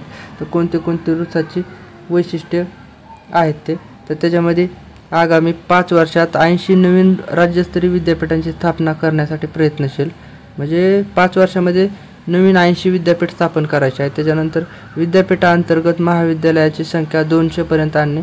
तर जे विद्यापीठ स्थापन केले आहे त्यांची जी संख्या आहे त्या संख्या कमी आहे, सध्या वाढवून 200 महाविद्यालयापर्यंत आणण्याचे आहे. तर व्यावसायिक व तंत्रज्ञान विषयासाठी नवीन 100 विद्यालयाची स्थापना. 100 विद्यालयाची कशासाठी स्थापना करायची तर व्यावसायिक आणि तंत्र शिक्षणासाठी 100 विद्यालयाची स्थापना करण्यासाठी. नंतर राष्ट्रीय व राज्य पातळीवर रुसा प्राधिकरणाची स्थापना करायची आहे. त्याच्यानंतर विद्यापीठ व महाविद्यालयांना पायाभूत सुविधांसाठी अनुदान देण्यासाठी या संस्थेची स्थापना करण्यात आली होती. त्याच्यानंतर विद्यापीठांमधील संशोधनाला प्रोत्साहन देणे हे याचं कार्य म्हणजे उद्दिष्ट आहे. त्याच्यानंतर जी संस्था आहे ती केंद्रीय माध्यमिक शिक्षण मंडळ म्हणजे CBSE म्हणजे central board of secondary education CBSE. तर याच्याबद्दल आपण माहिती पाहणार आहोत. तर याच्यामध्ये काय स्थापना कधी झाली, कोणत्या घटकावर कार्य करते. तर 1952मध्ये स्थापन झाली. जे पुन्हा ह्याच्यामध्ये बदल करण्यात आले. 1952ला स्थापना झाली, त्याच्यामध्ये बदल केला. कधी 1 जुलै 1962ला बदल केला आणि त्याला CBSE जे आहे CBSE हिला काय बदल करून 1962ला स्वायत्त दर्जा दिला. कधी दिला? तर CBSEला स्वायत्त दर्जा कधी प्रदान करण्यात आला? तर 1 जुलै 1962ला प्रदान करण्यात आला. असा क्वेश्चन विचारला जाऊ शकतो. त्याच्यामुळं कसा क्वेश्चन विचारतील हे काय आपण सांगू शकत नाहीत. त्याच्यानंतर केंद्रीय विद्यालय, सैनिक शाळा, इंग्रजी माध्यमाच्या मशिनरी शाळा आणि केंद्रशासित प्रदेशातील शाळा या मंडळाची संलग्न म्हणजे यांच्याशी संलग्न आहे. कोण? CBSE. त्याच्यानंतर आहे केंद्रीय विद्यालय संघटना म्हणजेच KVS. त्याला जे की 1962मध्ये KVS योजनेस मंजुरी दिली. जे 1965मध्ये KVSची स्वायत्त संस्था म्हणून स्थापना करण्यात आली. KVS म्हणजे कशासाठी स्थापन केलं होतं? ह्याचा मेन उद्देश काय? तर जे की केंद्र शासनामध्ये जे गव्हर्नमेंटमध्ये सरकारी आणि संरक्षण दरातील जे कर्मचारी आहेत, या कर्मचाऱ्यांच्या सतत बदल्या होतात. या बदल्या झाल्यामुळे त्यांचे जे मुलं आहेत, त्यांच्या मुलांना एका जागेवर असं शिक्षण मिळत नाही.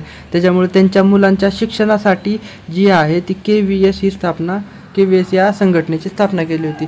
जे की कुठेही जरी गेलं तर विद्यार्थ्यांना कसं शिक्षणात अडथळा येणार नाही याची काळजी घेऊन KVSची स्थापना केलेली होती. त्याच्यानंतर आहेत नवोदय विद्यालये. तर नवोदय विद्यालयाची स्थापना कशासाठी केली होती आणि कधी केली होती तर ते बघणार आहोत. तर याची स्थापना जी आहे ते ग्रामीण भागातील हुशार व बुद्धिमान विद्यार्थ्यांना उत्तम दर्जाचे शालेय शिक्षण मिळण्यासाठी 1985 ते 86 पासून प्रत्येक जिल्ह्यामध्ये स्थापन करण्यात आलं. तर नवोदय विद्यालय कशासाठी? तर ग्रामीण भागातील हुशार आणि बुद्धिमान विद्यार्थी आहेत, त्या बुद्धिमान विद्यार्थ्यांना शिक्षण देण्यासाठी 1985 ते 86ला नवोदय विद्यालयाची स्थापना करण्यात आली. जे की 1989मध्ये पंडित नेहरू जन्मशताब्दी दिनानिमित्त नामविस्तार केला. जे नवोदय विद्यालय त्यालाच नंतर त्याचं नामकरण 1989ला काय केलं तर जवाहर नवोदय विद्यालय म्हणून नामकरण करण्यात आलं. तर नेक्स्ट विद्यापीठ आहे, तर नेक्स्ट आहे ते मुक्त विद्यापीठ. याच्यावरती क्वेश्चन विचारलेले आहेत बघा. जगातील पहिलं मुक्त विद्यापीठ कोणतं म्हणून क्वेश्चन विचारलेला होता याच्यावर. तर याच्याबद्दल थोडक्यात माहिती, जसा क्वेश्चन आला तर त्या स्वरूपात माहिती काढलेली आहे आपण. आणि काही जे मुक्त विद्यापीठ आहेत तर भारतातले, महाराष्ट्रातले ते पण काढलेत आपण. तर जगातील पहिलं विद्यापीठ आहे जे की 22 जुलै 1969ला स्थापन झालं. कुठं? तर ते इंग्लंडमध्ये स्थापन झालं. जे की मिल्टन केनिस यांनी स्थापन केलं होतं, म्हणून त्या विद्यापीठाला मिल्टन केनिस यांचंच नाव देण्यात आलं. तर जगातलं पहिलं विद्यापीठ मिल्टन केनिस आहे, जे की इंग्लंडमध्ये स्थापन झालं होतं. तर भारतातील पहिलं विद्यापीठ कोणतं आहे? तर भारतातील पहिलं विद्यापीठ जे आहे ते 1982ला स्थापन झालं होतं. कोणतं? तर डॉक्टर बाबासाहेब आंबेडकर विद्यापीठ, जे की हैदराबादमध्ये स्थापन झालेलं आहे. आणि महाराष्ट्रातलं पहिलं विद्यापीठ कोणतं आहे? तर महाराष्ट्रातलं पहिलं विद्यापीठ 1989ला स्थापन झालं, जे की यशवंतराव चव्हाण विद्यापीठ, जे की नाशिकला आहे. त्यालाच मुक्त विद्यापीठ हे जे नाशिकमध्ये जे आहे ते यशवंतराव चव्हाण हे महाराष्ट्रातलं पहिलं मुक्त विद्यापीठ आहे. तर भारतात एक राष्ट्रीय विद्यापीठ आहे भारतामध्ये, आणि बाकीचे 13 राज्यस्तरीय मुक्त विद्यापीठ आहेत. जे की दिल्लीचा आहे तो राष्ट्रीय विद्यापीठ भारतातलं एक आहे, ते एक राष्ट्रीय विद्यापीठ आणि 13 मुक्त विद्यापीठ आहेत. त्याच्यानंतरची संस्था आहे ती संस्था आपण बघणार आहोत भारतीय तंत्रज्ञान संस्था, म्हणजेच IIT, Indian Institute of Technology. IITच्या संस्था कुठं आहेत आणि किती IITच्या संस्था आहेत त्या आपण पाहणार आहोत आता. तर चला, तर काय म्हणतं इथं, अभियांत्रिकी क्षेत्रातील संशोधनाला चालना देणे व मूलभूत विज्ञानावर भर टाकणे ह्याच्यासाठी IITची स्थापना केली होती. जे की IIT पदवी पूर्व परीक्षा घेण्यासाठी JEE म्हणजे जॉईंट एंट्रन्स एक्झामिनेशन परीक्षा दिली जाते. म्हणजेच जे IITला जर तुम्हाला ॲडमिशन घ्यायचं असेल तर IITला ॲडमिशन घेण्यासाठी JEE म्हणून एक एंट्रन्स एक्झाम असते. ते एंट्रन्स एक्झाम जर तुम्ही क्वालिफाय केला तर तुमचं ॲडमिशन IITमध्ये भेटतं. तर IIT आपल्या भारतामध्ये किती आहेत? तर भारतामध्ये आपल्या IIT आहेत ते 16 ठिकाणी आपल्या भारतामध्ये IIT आहे. जर ज्या रँकनुसार तुम्हाला ते कॉलेज म्हणजे IIT भेटू शकतं. त्याच्यामध्ये आता कुठं IIT आहेत ते बघूया.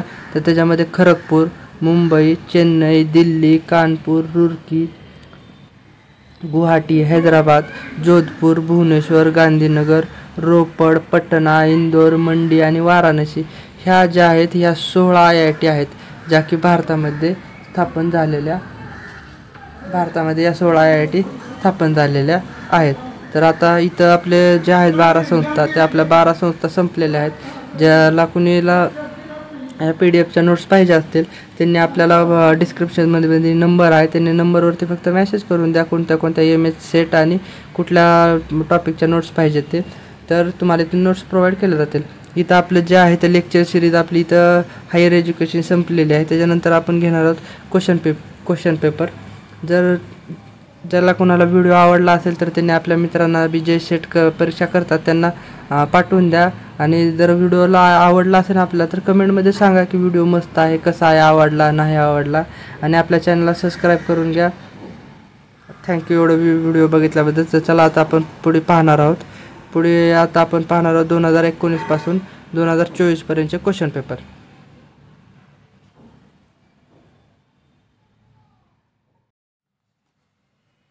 तर नमस्कार मित्रांनो, आपल्या क्वेश्चन पेपर सिरीजमध्ये आपल्या सर्वांचं स्वागत आहे. तर आपण जस्ट आता क्वेश्चन पेपरची सिरीज आणि महामॅरेथॉन सिरीज दोन्ही पण चालू केलेले आहे. तर ज्याला कोणी महामॅरेथॉन सिरीज बघायची असेल तर त्यांनी डिस्क्रिप्शनमध्ये आपल्या लिंक आहे तिथं जावा आणि तुम्हाला महामॅरेथॉन सिरीजच्या लिंक भेटतील साऱ्या जे की घेतलेले आहेत त्या सर्व सिरीज तुम्हाला भेटून जातील. मागील सर्व व्हिडिओ डिस्क्रिप्शनमध्ये दिलेले आहेत जे की PYQ पण आहेत आणि लेक्चर पण आहेत जे की प्रत्येक टॉपिक वाईज लेक्चर आहेत. फर्स्ट, सेकंड, थर्ड जे टॉपिक आहेत त्याचे पण लेक्चर आहेत. तर आता आपण सुरुवात करणार आहोत हायर एज्युकेशनचे जे काही प्रिवियस इयरचे क्वेश्चन पेपर आहेत त्याची सुरुवात करतो आहे. तर चला उशीर न करता लगेच आपण सुरुवात करूया. तर हे जे आहेत आता क्वेश्चन 2024 पासून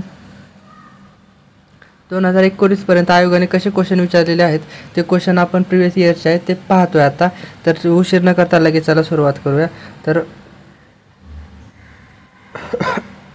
क्वेश्चन नंबर 46 पासून आपले जे आहेत ते हायर एज्युकेशनचे क्वेश्चन सुरू होतात. तर पहिला क्वेश्चन काय आहे ते बघूया.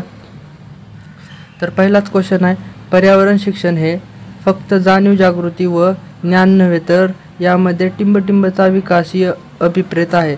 तर टिंबटिंबचा विकास अभिप्रेत आहे तर त्याचा ऑप्शन आहे 1 सखोल ज्ञान, 2 सैद्धांतिक ज्ञान, 3 योग्य अभिवृत्ती आणि 4 योग्य संकल्पना.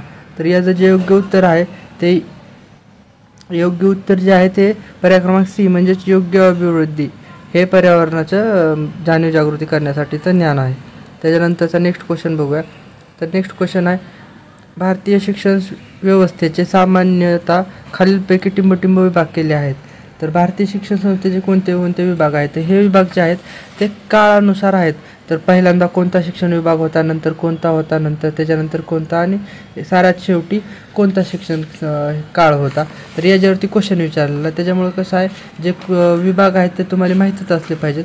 तर चला मला सांगतो की पहिल्यांदा कोणता काळ होता, नंतर कोणते काळ. तर याच्यामध्ये जे ऑप्शन आहेत तर याचा जो ऑप्शन आहे तर योग्य ऑप्शन जे आहे तर योग्य ऑप्शन 1 आहे. कारण की आपण पहिल्यांदा आपल्या नोट्समध्ये शिकलेलोच होतो की पहिल्यांदा वैदिक काळ आहे. त्या वैदिक काळाच्या नंतर आपल्याला शिकलेलो होतो की बौद्ध काळानंतर शिकलो आपण मुस्लिम काळानंतर ब्रिटिश काळ आणि ब्रिटिश काळानंतर वैद्यकीय काळ. हे 5 काळ आहे जे की योग्य कालानुक्रम आहे. तर याचं जे उत्तर आहे ते पर्याय क्रमांक 1 बरोबर आहे. त्याच्यानंतर नेक्स्ट ऑप्शन बघूया. तर नेक्स्ट क्वेश्चन काय आहे तर नेक्स्ट क्वेश्चन आहे, पत्रव्यवहाराद्वारे शिक्षण व्यवस्थेत खालीलपैकी टिंबटिंब गोष्टींचा समावेश होतो. तर पत्रव्यवहाराद्वारे शिक्षण घेतल्यावर खालीलपैकी कोणत्या गोष्टीचा समावेश होतो असं विचारलेलं आहे. तर याचं जे उत्तर ऑप्शन बघूया. तर ऑप्शन आहे फक्त मार्गदर्शन सूचना केली जाते. पर्याय क्रमांक 2 आहे फक्त सोडवलेली उत्तरं भेटली जातात पत्रव्यवहाराद्वारे. ऑप्शन 3 आहे मार्गदर्शन सूचना व सोडवलेली उत्तरे दोन्ही भेटतं. ऑप्शन क्रमांक डी आहे मार्गदर्शक सूचना, सोडवलेली उत्तरे आणि प्रासंगिक व्याख्याने हे पत्रव्यवहारातून भेटली जाते. तर याचं जे ऑप्शन क्रमांक योग्य आहे ते ऑप्शन क्रमांक डी आहे की पत्र व्यवहाराद्वारे हे पण मिळतं आणि हे पण मिळतं, तिन्ही बी गोष्टी मिळतात. त्याच्यामुळं वरील सर्व जो ऑप्शन क्रमांक डी आहे हा ऑप्शन क्रमांक डी आपला योग्य उत्तर आहे. त्याच्यानंतर पाहणार आहोत आपण नेक्स्ट क्वेश्चन. तर पहिल्या मुक्त विद्यापीठाची स्थापना 1969 मध्ये टिंबटिंब येथे टिंबटिंब येथे झाली. तर पहिल्या विद्यापीठाची स्थापना कुठे झाली हे विचारलं आहे. तर अमेरिकेतील शिकागो आहे का, इंग्लंडमधील मिल्टन केनीस का, फ्रान्समधील पॅरिस का, भारतातील दिल्ली आहे. तर पहिल्या विद्यापीठाची स्थापना आपण मग आपल्या नोट्समध्ये पाहिलंच होतं की जे मिल्टन केनीस जे आहे इंग्लंडमधलं मिल्टन केनीस इथं आपल्या पहिल्या मुक्त विद्यापीठाची स्थापना झालेली आहे. त्याच्यानंतर आपलं भारतातलं पहिलं विद्यापीठ जे आहे तर पहिलं विद्यापीठ दिल्लीला स्थापन नाही झालं. तर भारतातलं पहिलं विद्यापीठ 1982ला कुठं झालं तर 1982ला जे आहे ते हैदराबादमध्ये पहिलं विद्यापीठ झालं की जे की डॉक्टर बाबासाहेब आंबेडकर विद्यापीठ आहे. आणि महाराष्ट्रातलं पहिलं विद्यापीठ जे आहे तर ते महाराष्ट्रातलं पहिलं विद्यापीठ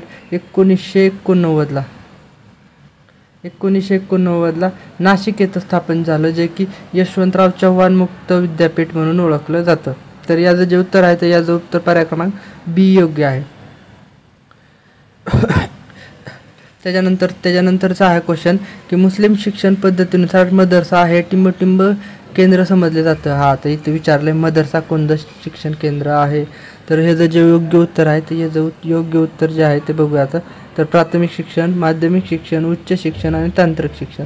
तर मदरसामध्ये कोणतं शिक्षण दिलं जातं तर मदरसामध्ये दिलं जातं ऑप्शन क्रमांक सी उच्च शिक्षण.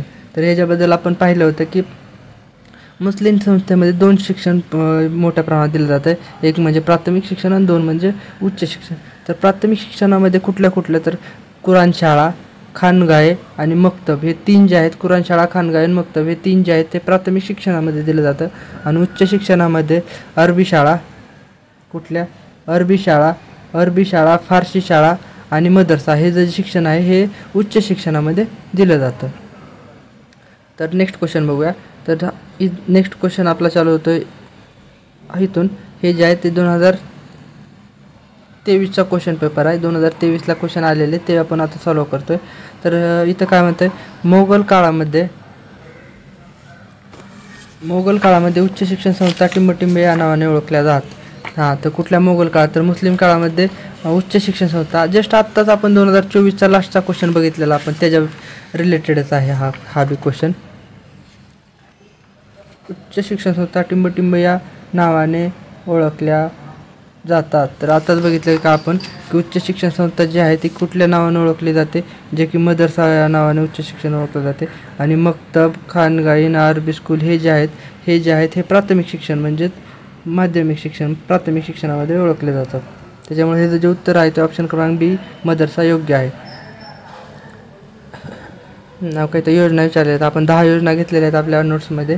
10 नाही 12 योजना घेतलेल्या आहेत. त्याच्यामधली रुसा ही एक योजना विचारलेली आहे. रुसा ही योजना प्रामुख्याने टिंबटिंबसाठी ओळखली जाते. तर रुसाची कशासाठी ओळखली जाते रुसा योजना तर ते बघायचं आपल्याला. तर याच्यामध्ये काय तर सर्वांना परवडण्यायोग्य उच्च शिक्षण मिळावे म्हणून रुसा योजनेची स्थापना केली. तर सर्वांना गुणवत्तापूर्ण शिक्षण मिळवण्यासाठी किंवा राज्यातील उच्च शिक्षण संस्थांना सहकार्य पुरवावे म्हणून आणि महाविद्यालयातील संशोधनांना अर्थसहाय्य पुरवावे म्हणून.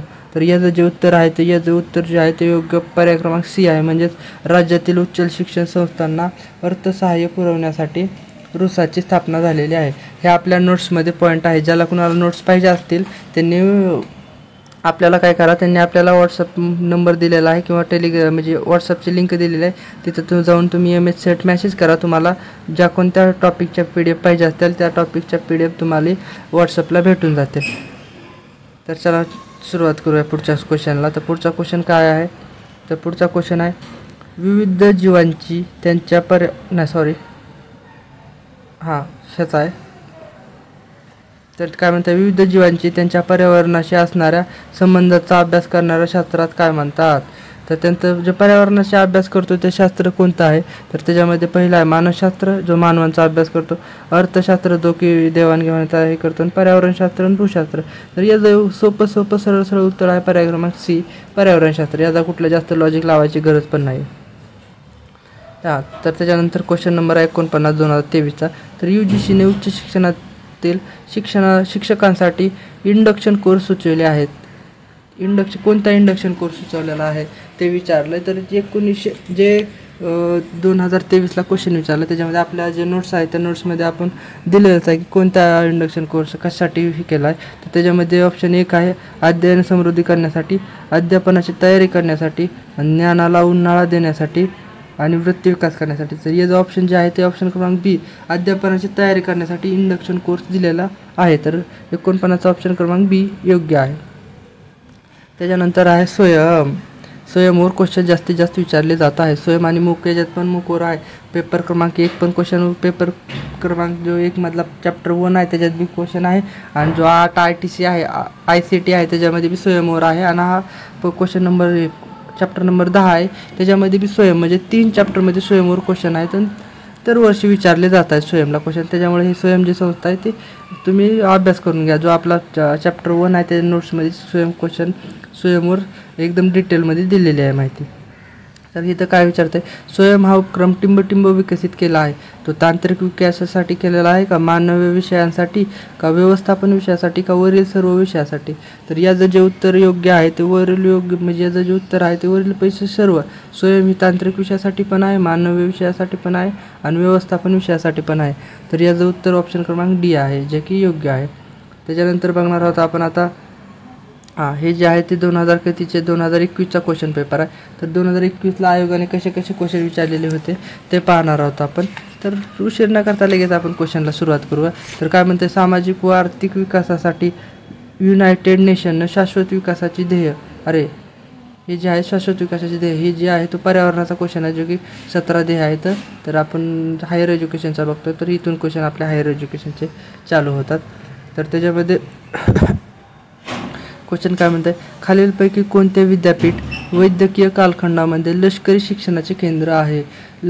लष्करी शिक्षणाचे केंद्र विचारले. तर याच्यामध्ये जे आहे ते ऑप्शन आता आपण बघूया, तक्षशिला, नालंदा, गुणशिला आणि कुंडले. तर आपण मग सांगितलेलं की तक्षशिलेमध्ये 3 प्रकारचं शिक्षण जास्तीत जास्त मोठ्या प्रमाणात दिलं जातं. त्याच्यामध्ये आपण सांगितलं होतं की वैदिक काळात लष्करी शिक्षण दिलं जातं, साऱ्यात जास्त लष्करी शिक्षण दिलं जातं. कशामध्ये, तर ते आहे तक्षशिलामध्ये. तर तक्षशिलेमध्ये कुठलं तर लष्करी शिक्षण दिलं जातं. त्याच्याबरोबर दुसरं आणखी शिक्षण दिलं जातं, ते म्हणजे वैदिक शिक्षण, युद्धकला आणि स्थापत्य. या शिक्षणासाठी तक्षशिला एकदम फेमस आहे. तर नेक्स्ट क्वेश्चन बघूया. तर नेक्स्ट क्वेश्चन काय, PhD पदवीसाठी किमान कालावधी 2 वर्षाचा असावा व प्रबंधाबरोबर तोंडी परीक्षा असावी अशी शिफारस कोणी केली. तर पदवीसाठी जो कालावधी आहे तो 2 वर्षाचा असावा अशी शिफारस कोणत्या आयोगाने केलेली आहे असं म्हणते. तर त्याच्यामध्ये जो आयोग आहे तर त्याच्यामध्ये पहिला आहे भारतीय विद्यापीठ आयोग.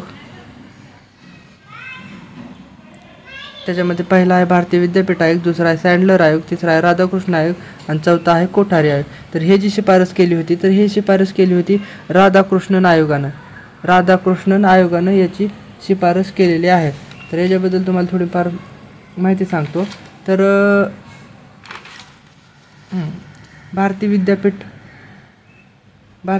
आयोग जे आहे, भारतीय विद्यापीठ आयोग हा 1902ला स्थापन झालेला भारतीय विद्यापीठ आयोग. आणि सँडलर आयोग जे आहे तो सँडलर आयोग 1917ला स्थापन झाला होता. 1917 सँडलर आयोग चालू झाला. आणि राधाकृष्ण आयोग जो आहे तो 1948ला राधाकृष्णन आयोग स्थापन झाला. आणि कोठारी आयोग जो आहे तो कोठारी आयोग 1964ला स्थापन झालेला आहे. तर जे आयोग आहेत आयोगावरती क्वेश्चन विचारले आहेत. तर आपण बघूयात नेक्स्ट क्वेश्चन. तर नेक्स्ट क्वेश्चन काय म्हणतो, शिक्षक शिक्षण हे टिंब होय. शिक्षक शिक्षण कोणतं शिक्षण आहे, ते व्यावसायिक शिक्षण आहे, शिक्षण धंदे का, तांत्रिक शिक्षण का, कौशल्य शिक्षण. तर व्यावसायिक शिक्षण हे कोणतं, तर हे शिक्षण हे व्यावसायिक शिक्षण आहे. तर मग पर्याय क्रमांक 48चं क्वेश्चन जे आहे, 48 क्वेश्चनचं जो ऑप्शन आहे ते पर्याय क्रमांक 1 आहे. त्याच्यानंतरचा क्वेश्चन बघूया. त्याच्यानंतरचा क्वेश्चन आहे, भारतातील शिक्षण खात्याचे नाव मानव संसाधन विकास मंत्रालय असे टिंब साली करण्यात आले. तर मानव शिक्षण संस्थालयाचं जे नाव आहे ते कधी करण्यात आलं असं विचारलं त्यांनी. तर हे जो क्वेश्चन आहे तो हा क्वेश्चन कॅन्सल केलेला आहे, कारण की हे जे ऑप्शन आहेत 1975, 1980, 1995, 2005 हे सर्व जे ऑप्शन आहेत ते ऑप्शन चुकीचे आहेत. त्याच्यामुळं कसं आहे, हा जो क्वेश्चन आहे तो हा क्वेश्चन कॅन्सल करण्यात आलेला आहे. हा क्वेश्चन का कॅन्सल करण्यात आला ते सांगतो तुम्हाला. योग्य ऑप्शन कोणता आहे, तर भारतीय शिक्षण खात्याचे नाव मानव संसाधन विकास मंत्रालय हे कधी केलं, तर हे केलं 1985ला 26 सप्टेंबर 26 सप्टेंबर 1985ला याचं नामकरण केलेलं आहे. पण इथं जो ऑप्शनमध्ये 1985 नाही 1986 आहे, त्याच्यामुळं हा जो क्वेश्चन आहे तो हा क्वेश्चन आयोगानं कॅन्सल केलेला आहे. या सर्व नोट्स जे आहेत ते या सर्व पॉईंट्स जे आहेत ते आपल्या नोट्समध्ये आहेत. त्याच्यामुळे व्हॉट्सअपला मेसेज करा, आपल्याला नोट्स भेटून जातील. आणि आपल्याला जर व्हिडिओ चांगला वाटत असेल तर लगेच आपल्या चॅनलला सबस्क्राईब करून घ्या, लाईक करा आणि ज्या विद्यार्थी तुमचे जे मित्र आहेत त्यांना शेअर पण करा, त्यांना पण याचा फायदा होऊन जाईल. तर आपण बघूया नेक्स्ट क्वेश्चनकडे जाऊया. तर खालीलपैकी कोणती संस्था उच्च शिक्षणासाठी संशोधनासाठी वित्तपुरवठा करत नाही म्हणत आहे. वित्तपुरवठा करत नाही, कोणती संस्था वित्तपुरवठा करत नाही. तर याचं जे ऑप्शन आहे तर याचं ऑप्शन बघूया. तर पहिला आहे DBT, दुसरा आहे DST, तिसरा आहे ICSSR आणि चौथा आहे NCTE. तर याच्यामधलं जे ऑप्शन आहे तर कोणती संस्था वित्तपुरवठा करत नाही, तर ऑप्शन क्रमांक D NCTE ही संस्था वित्तपुरवठा करत नाही. बाकीच्या ज्या वरच्या 3 संस्था आहेत या तिन्ही संस्था उच्च शिक्षणासाठी वित्तपुरवठा करतात. हे आपल्या नोट्समध्ये पॉईंट दिलेला आहे, त्याच्यामुळे काही जास्त घाबरायची ही गरज नाही. तर DBT ही जी संस्था आहे ही संस्था कधी तर 2013ला ही संस्था स्थापन झाली होती. आणि त्याच्यानंतरची DST आहे, DST जी आहे ती 1971ला DST स्थापन झाली होती. आणि त्याच्यानंतरची जी संस्था आहे ICSSR ही जी आहे ती 1969ला ही संस्था स्थापन झाली होती. आणि जी शेवटची जी आहे ही संस्था कशासाठी आहे तर ही शिक्षणातील गुणवत्ता आणि प्रशिक्षण देण्यासाठी आहे.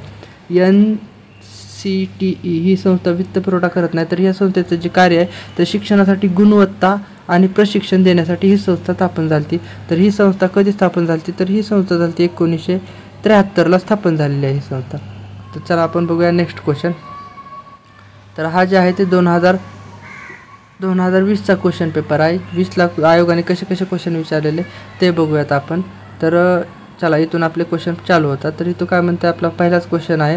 तर वसू ही पदवी प्राप्त करण्यासाठी अध्ययन करताना टिंब इतकी वर्ष गुरुकुलात अध्ययन करावे लागत होते. तर वसू पदवी प्राप्त करण्यासाठी विद्यार्थ्यांना किती वर्ष गुरुकुलात शिक्षण घ्यावे लागते असं विचारलं त्यांनी. तर हे जे आहे ते वैदिक काळातील जे शिक्षण पद्धती आहे ना त्याच्यामध्ये हे दिलेलं आहे. तर याचं जे योग्य उत्तर कोणतं आहे, याचं जे आता हे बघूया 12, 24, 6 आणि 8 याचं जे योग्य उत्तर आहे वसूसाठी. तर वसूसाठी जे शिक्षण आहे ते किती पाहिजे तर 12 वर्ष पाहिजे. आणि जे बाकीचे खालचा जे आहे तर 24 वर्ष जर तुम्ही शिक्षण पूर्ण केलं तर सॉरी इथं 12 नाही आहे, सॉरी चुकलं आहे. हे जे ऑप्शन आहे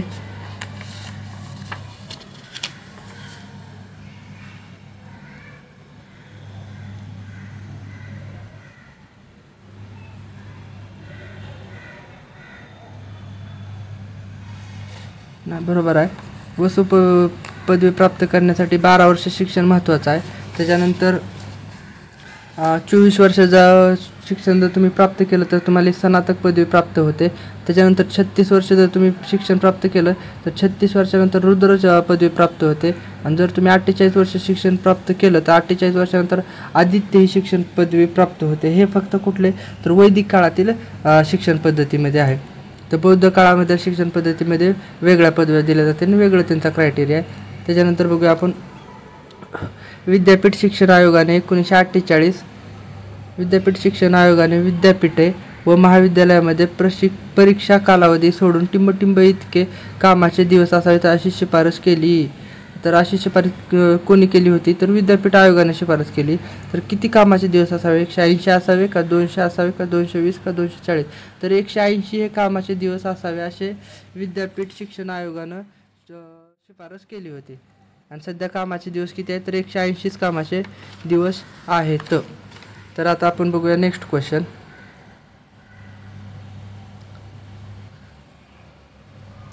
तर नेक्स्ट क्वेश्चन काय म्हणतो तो उच्च शिक्षणामध्ये UGCची भूमिका. तर UGCची भूमिका विचारली तर UGCवर जास्त प्रमाणात क्वेश्चन विचारले जात आहेत, त्यामुळे जरा महत्त्वपूर्ण पॉईंट आहे तो नोट करून घ्या. तुम्ही सेपरेट नोट्स काढून अभ्यास करा. तर UGCचं महत्त्वपूर्ण भूमिका काय आहे ते बघू आपण. संपूर्ण भारतामध्ये विद्यापीठे सुरू करणे, विद्यापीठांचे प्रमाणीकरण करणे आणि विद्यापीठांवर प्रशासनावर नियंत्रण ठेवणे आणि विद्यापीठांना वित्तपुरवठा करणे. याचं जे योग्य उत्तर आहे तर याचं उत्तर आहे योग्य उत्तर जे आहे ते पर्याय क्रमांक D आहे. विद्यापीठांना वित्तपुरवठा करणे हे मुख्य भूमिका आहे. बाकीचे सर्व त्याचे घटक आहेत, बाकीचे बी करतंय UGC, पण मुख्य कार्य आहे विद्यापीठांना वित्तपुरवठा करणे. त्याच्यानंतर नेक्स्ट क्वेश्चन बघूया. तर नेक्स्ट क्वेश्चन आहे आपला, नेक्स्ट क्वेश्चन काय म्हणतो, राष्ट्रीय पर्यावरणीय अभियांत्रिकी संशोधन संस्था टिंबटिंब या ठिकाणी स्थापित केलेली आहे. तर राष्ट्रीय पर्यावरण अभियांत्रिकी संस्था कुठं स्थापन केली विचारते. तर ऑप्शन 1 आहे नागपूर, ऑप्शन 2 आहे कलकत्ता, ऑप्शन 3 आहे पणजी आणि ऑप्शन 4 आहे चेन्नई. तर राष्ट्रीय पर्यावरण अभियांत्रिकी संशोधन संस्था कुठं स्थापन झाली. तर याचं जे योग्य उत्तर आहे ते योग्य उत्तर आहे ऑप्शन क्रमांक A, नागपूरला ही संस्था स्थापन झालेली आहे. त्याच्यानंतरचा नेक्स्ट क्वेश्चन बघूया आता आपण. तर नेक्स्ट क्वेश्चन काय म्हणतो, सर्वोच्च न्यायालयाने 1991 साली दिलेल्या निवड्यानुसार टिंबटिंब हा विषय महाविद्यालयीन अभ्यासक्रमात अनिवार्य केलेला आहे. 1991च्या खटल्यामध्ये सर्वोच्च न्यायालयाने खटला केला, तर त्याच्यामध्ये सांगितलं की कोणता विषय हा कंपल्सरी असला पाहिजे. तर ऑप्शन 1 आहे स्त्री शिक्षण, ऑप्शन 2 पर्यावरण अभ्यास, ऑप्शन 3 माहिती तंत्रज्ञान आणि ऑप्शन 4 मूल्य शिक्षण. तर याचं जे योग्य उत्तर आहे ते याचं योग्य उत्तर आहे पर्यावरण अभ्यास. पर्यावरण अभ्यास हा 1991च्या खटल्यापासून अभ्यासक्रम महाविद्यालयांना पर्यावरण अभ्यास अनिवार्य आहे असं सांगितलेलं आहे. तर त्याच्यानंतर आपण बघणार आहोत नेक्स्ट क्वेश्चन. तर हे जे आहे ते 2019चा क्वेश्चन पेपर आहे. 2019ला आयोगाने कसे क्वेश्चन विचारले होते, कोणत्या घटकामधले कोणत्या टॉपिकवर जास्त फुल वेटेज आहे ते आपण बघणार आहोत. तर सुरुवात करूया 2019च्या क्वेश्चन पेपरला. तर 19चा क्वेश्चन पेपर इथून आपला 19चा क्वेश्चन पेपर चालू होता हायर एज्युकेशनचा. तर इथं नेक्स्ट क्वेश्चन बघूया. तर नेक्स्ट क्वेश्चन काय आहे तो बघूयात आपण. तर नेक्स्ट क्वेश्चन आहे तांत्रिक व वैज्ञानिक शिक्षण हे टिंबटिंब प्रणालीमध्ये दिले जात होते. तर तांत्रिक आणि वैज्ञानिक शिक्षण कोणत्या प्रणालीमध्ये दिले असे याच्यावरती क्वेश्चन विचारलेला आहे. तर त्याच्यामध्ये आहे वैदिक शिक्षण, 2 आहे पूर्व वैदिक शिक्षण आणि पर्याय क्रमांक 3 आहे बुद्धिस्ट शिक्षण आणि पर्याय क्रमांक 4 आहे इस्लामिक शिक्षण. तर याचा जो योग्य ऑप्शन आहे तर याचा योग्य ऑप्शन पर्याय क्रमांक C आहे बुद्धिस्ट शिक्षण. तर आपल्या नोट्समध्ये हे आपण दिलेलं होतं की तांत्रिक आणि वैज्ञानिक शिक्षण हे कोणत्या शिक्षण पद्धतीमध्ये दिलं जातं.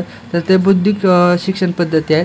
त्याच्यामध्ये पूर्व वैदिक शिक्षण पद्धती, बौद्धिक शिक्षण पद्धती आणि स्वतंत्रोत्तरच्या ज्या शिक्षण पद्धती आहेत त्या 3 शिक्षण पद्धती होत्या. त्याच्यामध्ये बौद्धिक शिक्षण पद्धतीमध्ये तांत्रिक व वैज्ञानिक शिक्षण दिलं जातं. त्याच्यानंतर आपण बघूयात नेक्स्ट क्वेश्चन. तर नेक्स्ट क्वेश्चन काय म्हणतो, तर नेक्स्ट क्वेश्चन आहे UGCने प्रसिद्ध केलेल्या यादीनुसार टिंबटिंब या राज्यात सर्वात जास्त विद्यापीठं आहेत. तर सर्वात जास्त विद्यापीठं कोणत्या राज्यामध्ये आहेत.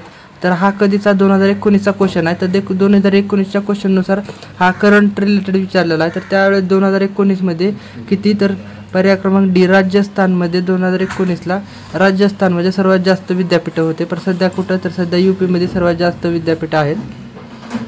तर हा जो क्वेश्चन आहे तो 19च्या रिलेटेड करंटनुसार होता, त्यामुळं राजस्थानमध्ये सर्वात जास्त विद्यापीठं आहेत. त्यानंतर नेक्स्ट क्वेश्चन बघूया. तर नेक्स्ट क्वेश्चन काय, तर नेक्स्ट क्वेश्चन, तर विविध विद्याशाखेतील MOOC कोर्सेस विकसित करण्यासाठी MHRDने 8 राष्ट्रीय कोऑर्डिनेटरपैकी टिंबटिंब ही एक संस्था नामांकित केलेली आहे. कोणती संस्था नामांकित केलेली आहे. तर MOOC विषयी प्रश्न विचारलेला आहे. तर MOOC जे आहे हा ऑनलाईन प्लॅटफॉर्म जो आहे त्याच्यावर आपल्याला प्रत्येक इयरला क्वेश्चन विचारले जातात. जो आपला पहिला चॅप्टर आहे त्याच्यावरती बी MOOCला क्वेश्चन विचारलेला आहे. आणि जो तो आपला 8वा चॅप्टर आहे ICT त्याच्यावर बी MOOCवर क्वेश्चन विचारले. आणि हा 10वा चॅप्टर आहे त्याच्यामध्ये बी आपल्याला MOOCवरती क्वेश्चन विचारलेले आहेत. त्याच्यामुळे हे जे पॉईंट आहे तो तुम्ही कन्फर्म नोट्स काढूनच अभ्यास करा, कारण की MOOC आणि जो स्वयं आहे या 2 पॉईंटवर जास्तीत जास्त क्वेश्चन विचारले जात आहेत. तर याचं जे उत्तर आहे ते बघूया आपण.